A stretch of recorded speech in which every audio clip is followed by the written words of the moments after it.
South African President Jacob Zuma has been sentenced to 15 months in prison by the country's Supreme Court for defying its order to appear at a corruption inquiry during his tenure as president.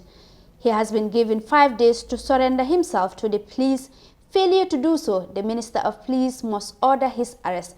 Fatou Aissatou Chow tells us more of that in this report. During his tenure as president, Jacob Zuma was dodged with graft of allegations. He made one appearance at the inquiry but refuses to appear in subsequently once, as he argued that the cases against him are politically motivated. His sentence comes after the Constitutional Court found him guilty of contempt for defying court's order to appear at the inquiry into corruption. The Constitutional Court makes the following order. It is declared that Mr. Jacob Gedleyihlekisa Zuma is guilty of the crime of contempt of court for failure to comply with the order made by this court in Secretary of the Judicial Commission of Inquiry into allegations of state capture, corruption and fraud in the public sector, including organs of state, versus Jacob Gedleyihlekisa Zuma. Mr. Jacob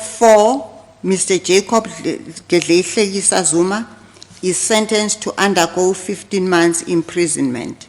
5.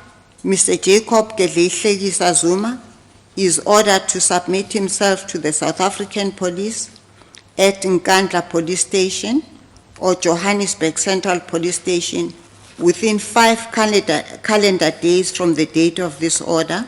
Zuma, 79, faces charges of fraud, bribery, money laundering and racketing in relation to a $2.5 billion deal to buy the European military hardware to upgrade South Africa's armed forces in 1999 when he was a deputy president. He is faced with multiple inquiries of corruption during his time in office.